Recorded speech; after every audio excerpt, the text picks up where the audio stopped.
And ഇതൊരു early entry early exit scope അല്ല. For me this is like a long term investment. ഒരു upcoming ബാംഗ്ലൂരിന്റെ ഒരു next സ്റ്റോറിയുടെ ഭാഗമാവണം എന്നുണ്ടെങ്കിൽ ഡെഫിനറ്റ് ആയിട്ട് ഇന്ന് ഇതിൽ ഏർലി എൻട്രി ചെയ്ത് കഴിഞ്ഞാൽ you can hold this land and hold at least for 10 years. Bangalore development ഒരു സ്റ്റോറി എടുത്ത് നോക്കുകയാണെങ്കിൽ നിങ്ങൾക്ക് മനസ്സിലാവും സർട്ടൺ ഏരിയ, സ്പെഷ്യലി അവിടെയുള്ള ലോക്കലൈറ്റ്സിനോട് സംസാരിക്കണം, അല്ലെങ്കിൽ ക്യാബിൽ പോകുമ്പോൾ ക്യാബ് ഡ്രൈവേഴ്സിനോട് സംസാരിക്കണം. അവർ പറയുന്ന ചില സ്റ്റോറീസ് ഉണ്ട് ദാറ്റ് ഒരു 10 വർഷം 15 വർഷം മുമ്പ് ഈ ലൊക്കേഷൻ കംപ്ലീറ്റ്ലി ഐസൊലേറ്റഡ് ആയിട്ട് കിടന്ന ലൊക്കേഷൻസ് ആണ്. അവിടെ അന്ന് പറയുന്ന പ്രൈസും ഇന്നത്തെ ട്രാൻസാക്ഷൻ പ്രൈസും അൺബിലീവബിൾ ആണ് in terms of capital appreciation.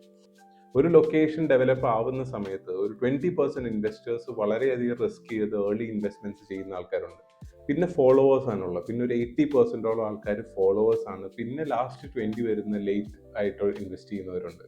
ഈ ലേറ്റ് ആയിട്ട് ഇൻവെസ്റ്റ് ചെയ്യുന്നവർക്കാണ് ഏറ്റവും കൂടുതൽ നഷ്ടം വരുന്നത്. കാരണം അവരെ എല്ലാ അപ്രീസിയേഷനും അതിൻ്റെ ടോപ്പ് എല്ലാം കഴിഞ്ഞിട്ടാണ് അവർ ഇൻവെസ്റ്റ്മെന്റ്സിലേക്ക് കടക്കുന്നത്. സോ അങ്ങനെയുള്ള അതിൽ പെടാതെയും ഈ വളരെ ഏർലി ആയി ഇൻവെസ്റ്റ് ചെയ്യുന്നവരെ എല്ലാവർക്കും ഫോളോ ചെയ്യാൻ പറ്റിയെന്ന് വരില്ല. എസ്പെഷ്യലി എൻ്റെ ഒരു NRI കസ്റ്റമർ ബേസ് ആയതുകൊണ്ട് അവർക്കാർക്കും ഒരു ഏരിയ ഫൈൻഡ് ഔട്ട് ചെയ്ത് അവിടെ ഡെവലപ്മെന്റ് ഒക്കെ വരുന്നതിന് മുമ്പ് അറിയില്ലാത്ത ബിൽഡേഴ്സിലൊക്കെ കൊണ്ടുപോയി ഇൻവെസ്റ്റ് ചെയ്ത് ചെയ്യാൻ ഒട്ടും താല്പര്യം ഉണ്ടാവില്ല. അങ്ങനെ ഫോളോ ചെയ്യാൻ ഒട്ടും താല്പര്യമില്ലാത്ത ആൾക്കാരാണ് നമ്മുടെ മേജർ ഒരു സെറ്റ് ആയിട്ടുള്ളവർ. പക്ഷേ റെപ്യൂട്ടഡ് ബിൽഡേഴ്സ് ഇതുപോലത്തെ ഏരിയ ഐഡന്റിഫൈ ചെയ്ത് ചെന്ന് ഇൻവെസ്റ്റ് ചെയ്യുമ്പോൾ അത് ഫോളോ ചെയ്യുന്ന ഒരു റൈറ്റ് ട്രാക്ക് ഓഫ് ഇൻവെസ്റ്റ്മെന്റ് ആയിട്ട് എനിക്ക് എപ്പോഴും ഫീൽ ചെയ്തിട്ടുണ്ട്. Specially top 5 builders in India അവരൊരു ഏരിയ ഡെവലപ്പ് ചെയ്ത് അവർ ഓൾറെഡി അവിടെ ഇൻവെസ്റ്റ് ചെയ്ത് അവിടെ അവരെ ഡെവലപ്പ് ചെയ്യാൻ നോക്കുമ്പോൾ അതിനനുസരിച്ചുള്ള ഡെവലപ്മെന്റ്സ് അവിടെ വളരെ ഹാർഡായിട്ട് നടക്കാറുണ്ട്.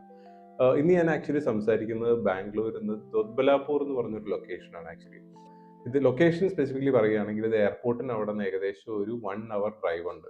ഈ ലൊക്കേഷന്റെ ഒരു മേജർ ഹൈലൈറ്റ് എന്ന് പറയുന്നത് നമ്മുടെ സാറ്റലൈറ്റ് റിംഗ് റോഡിന്റെ one of the connection point ഈ ദൊദ്ബലാപൂരാണ്. സോ നമ്മൾ ഈ സാറ്റലൈറ്റ് റിംഗ് റോഡിന്റെ സ്റ്റോറി എൻറ്റയർ ബാംഗ്ലൂരിൽ പല ലൊക്കേഷൻസ് പറയുന്നുണ്ടെങ്കിൽ അതുപോലൊരു ലൊക്കേഷനാണ് ദൊദ്ബലാപൂർ. ഈ ഏരിയ ഒരു ഹൈപ്പ് ഫോമാറ്റിലേക്ക് വന്ന് തുടങ്ങുന്നേ ഉള്ളൂ. കാരണം അവിടെ ക്വിൻ സിറ്റി പ്രഖ്യാപിച്ചിട്ടുണ്ട്.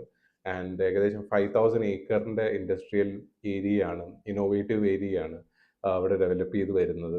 സോ ഇനി ബാംഗ്ലൂർ എടുത്ത് പറയുകയാണെങ്കിൽ നമുക്ക് ഔട്ട്സ്കേർട്ട് ലൊക്കേഷൻസിലെ വലിയ ലാൻഡ് സ്കോപ്സ് ഉള്ളൂ. കാരണം നമ്മളിപ്പം ബെല്ലാരി റോഡോ നോർത്ത് ബാംഗ്ലൂർ സൈഡോ KIDB phase 1 ഒക്കെ എടുക്കുകയാണെങ്കിൽ ഓൾമോസ്റ്റ് ആ ഏരിയ എല്ലാം കൈൻഡ് ഓഫ് ഇൻവെസ്റ്റ്മെന്റ് ക്യാപിറ്റലൈസേഷനിൽ നിൽക്കുകയാണ്. ഇപ്പം ഇനി ഈ പറയുന്ന ലൊക്കേഷൻസിലാണ് ഏറ്റവും ഐഡിയൽ വേ ഓഫ് ഇൻവെസ്റ്റ്മെന്റ്. ഇന്ന് ഞാൻ പറയാൻ പോകുന്നത് ഇന്ത്യയിൽ തന്നെ ടോപ്പ് 5 ബിൽഡേഴ്സിൽ ഒരു ടോപ്പ് ബിൽഡർ അവിടെ ഒരു 43 ഏക്കറിന്റെ ഒരു പ്ലോട്ടഡ് ഡെവലപ്മെന്റ് ലോഞ്ച് ചെയ്തിട്ടുണ്ട്. ഇത് വെറും ബാരൻ ലാൻഡ് എടുത്ത് പ്ലോട്ടഡ് തീം അല്ല, ഇതൊരു തീം ബേസ്ഡ് പ്രോഡക്റ്റ് ആണ്. അവിടെ ഏകദേശം ഒരു 2 ഏക്കറോളം ആർട്ടിഫിഷ്യൽ ഫോറസ്റ്റും loaded with amenities in terms of 11,000 square ഫീറ്റിന്റെ club house facilities, swimming pool, എല്ലാ അമ്യൂണിറ്റീസും ലോഡ് ചെയ്തിട്ടുള്ള ഒരു പ്രോപ്പർ വലിയൊരു കമ്മ്യൂണിറ്റി പ്രോജക്റ്റ് ആണ് അവിടെ ലോഞ്ച് ചെയ്യുന്നത്. ഇപ്പോൾ അതിന്റെ ലോഞ്ച് നെക്സ്റ്റ് വീക്കാണ് സ്കെഡ്യൂൾ ചെയ്ത് നിൽക്കുന്നത്.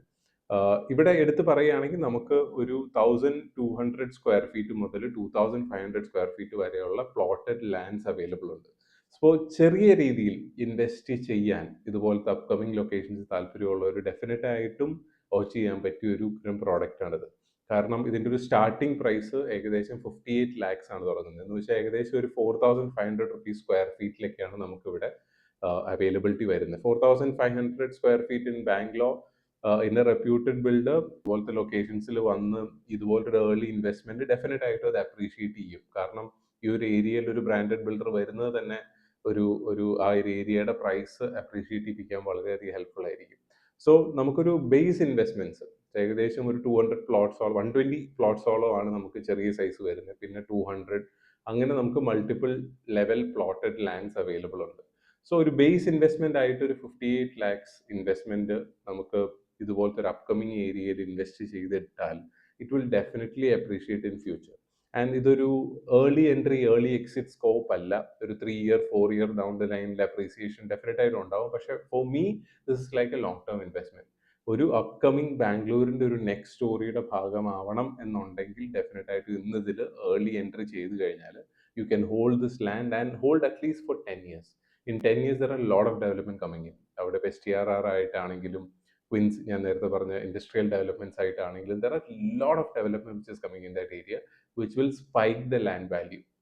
ഇന്ന് എയർപോർട്ടിന്റെ ആ പോർഷനിൽ നമുക്ക് ലാൻഡ് വാങ്ങുക എന്ന് പറയുന്നത് വളരെ ഹൈ പ്രൈസിലാണ് നിൽക്കുന്നത്. അതുപോലെ തന്നെ ഈ ഏരിയയും അതുപോലെ ഫ്യൂച്ചറിൽ ഡെവലപ്പ് ചെയ്യുന്നതായിരിക്കും.